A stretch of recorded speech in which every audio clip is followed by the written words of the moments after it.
and part 11 of Islam and Iman. Conclusion: getting our priorities right. The rediscovery of a clear distinction between Islam and Iman in the book requires us to revise how we are used to set our priorities. Top priority: our top priority must always be Islam. Believe in God, the hereafter, and doing what is righteous or ethical norms. Islam, or being a center, must be the shared platform upon which we cooperate and interact with the rest of the world. Most of the inhabitants of this earth are Muslim centers in the sense that they naturally accept Islam's belief and ethical values, even though they are shaped and articulated differently in each state and society. And as for the practice of rituals and belief in the messengers, Iman, it is evident that they are ethically neither self-sufficient nor self-explanatory. They need to be authenticated by the moral ethos of Islam. It is our task to inform all traditional Muslims about the real understanding of Islam and to tell them that they are not just followers of Muhammad, but they are first and foremost Muslims, that is, assenters to God. As we hear in the following verse, and they say, none shall enter paradise unless he be a Jew or a Christian. Those are their vain desires. Say, produce your proof if you are truthful. Nay, whoever submits his whole self to God and is a doer of good, he will get his reward with his Lord. On such shall be no fear, nor shall they grieve. Al-Baqarah 2, verse 111 to 112. It is our responsibility to advise people of the importance of doing what is righteous and doing what is fair and just, and to tell them that these are fundamental pillars of Islam and the Iman. Every Muslim on this earth is called upon to fulfill his duty. It is the only criterion in judging a person's righteousness. The gates and avenues of doing what is good are many, and they will be kept until the day of resurrection. Innovation and diversity in doing what is good is of high priority and will be rewarded by God, because everything that is of benefit to his creation is registered with him for all eternity. Second on the list of priorities are the religious obligations of Iman: prayers, alms, tax, fasting, pilgrimage, which are entrusted to the mu'minun, those who follow the Prophet Muhammad. This does not mean, as we have said several times, that the religious obligations are detached from Islam and from doing what is righteous. It only implies that they are particular obligations which do not enjoy universal validity or political significance. They are ritual obligations that do not permit alterations or diversity. Innovations, either by adding new rituals or removing old ones, are illicit acts, bid'ah. In the realm of Iman, innovations are impudent and reprehensible. In the realm of Islam, however, innovations are good and laudable. Until now, we have not gotten our priorities right. Absolute priority is given to things that are in fact of minor importance, as a result of which we let the top priorities slip into second place. Inexplicably, we have given absolute priority to the pillars of Iman rather than to the pillars of Islam, resulting in our mind being completely preoccupied with the most insignificant details of ritual performances. In all or most traditional Muslim countries, we notice a huge mix-up in priorities. Such examples: a slip in the fast during Ramadan is to us more scandalous than the widespread corruption in our society. And the question of how to make up for a missed prayer is given more attention than the question of how to stop the fraud and deceit that cripple our societies and make life unbearable.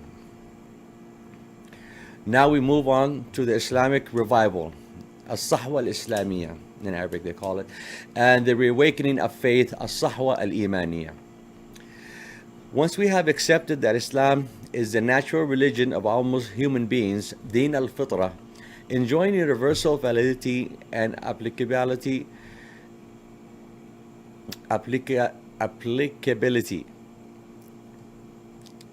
I'm stuttering. We are able to sustain a true Islamic revival.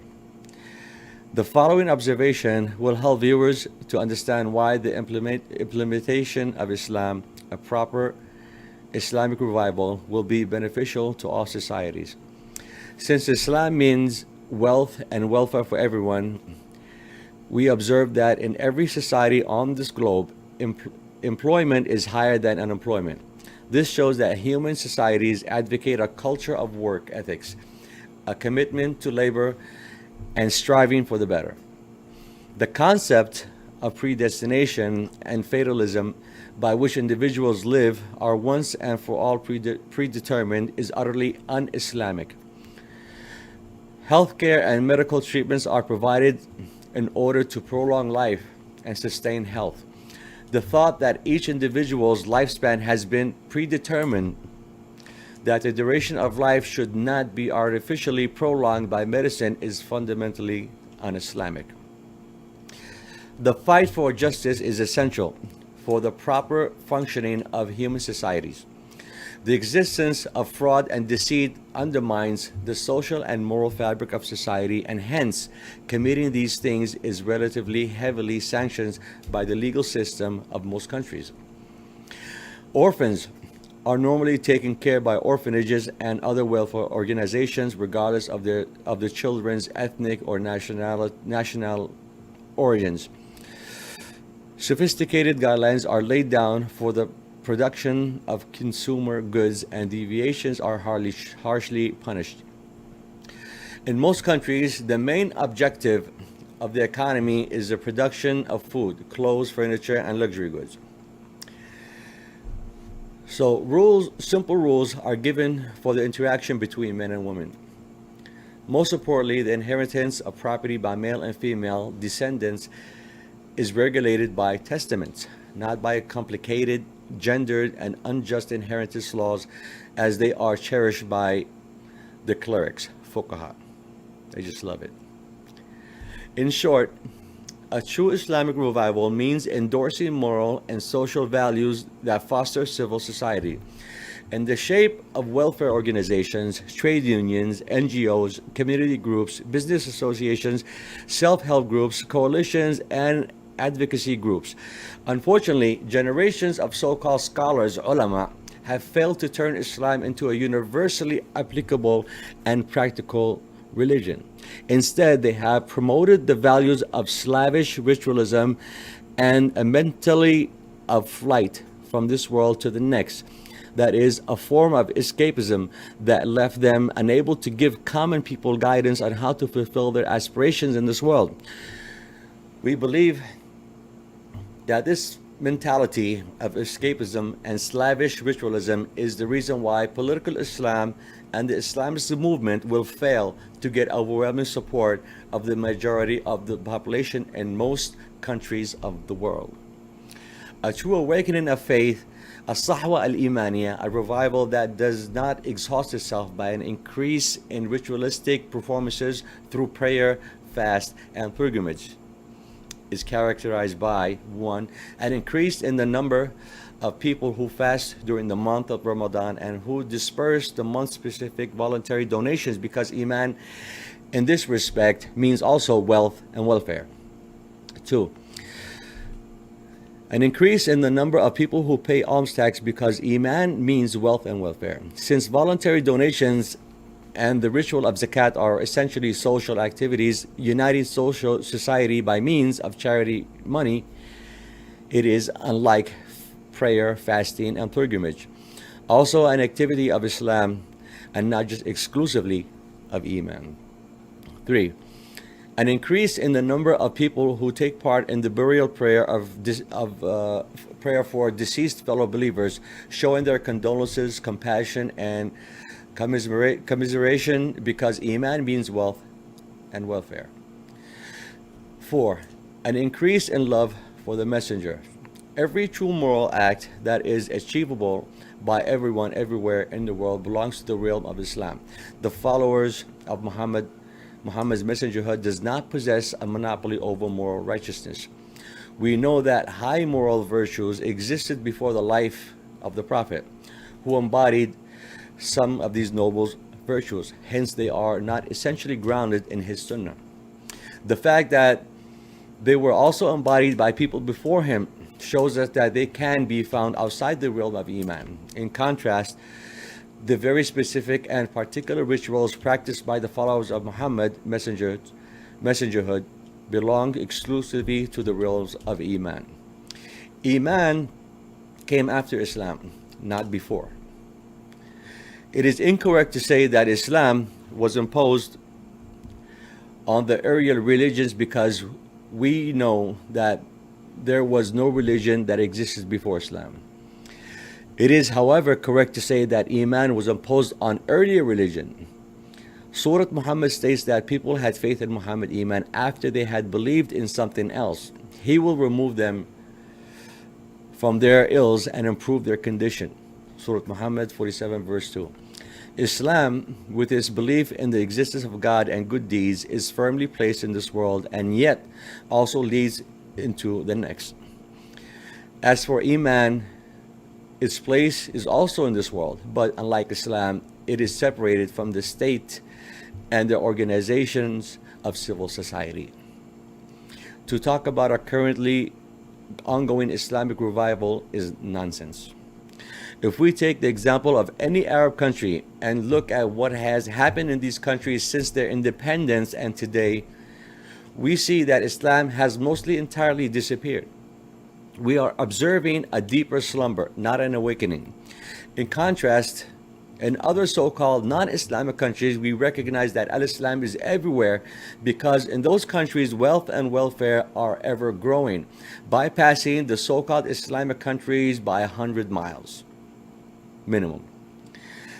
The current reawakening of faith, al-sahwa, al-Emaniyya, it is sad to say, will not feed us, will not eradicate hunger and poverty, and will not do nothing to reform state and society. Its focus on prayer, dhikr, recitation, death, paradise, and hell, that is, on life in the next world, will only improve the state of the individual soul. It will do nothing for society at large. It replaces a life-affirming attitude with an obsession with death and the afterlife.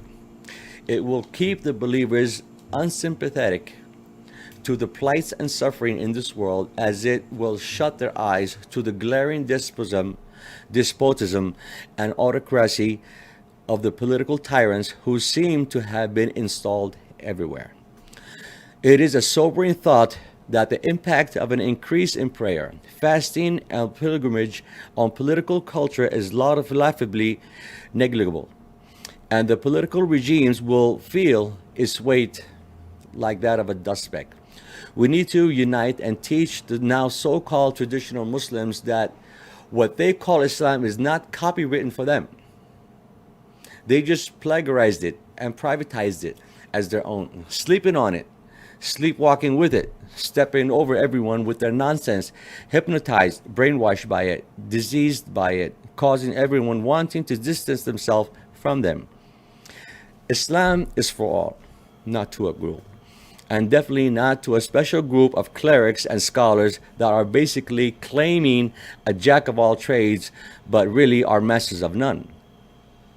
Just ignorance and enslaving of the masses. We need to correct this false belief. I have an issue with it, and I'm doing something from this platform, and so should everyone according to their own abilities. Thank you for following part 11, and we would like to hear from your thoughts. Part 1 from the Sunnah of the Prophet will follow. Thank you. We'll see you again.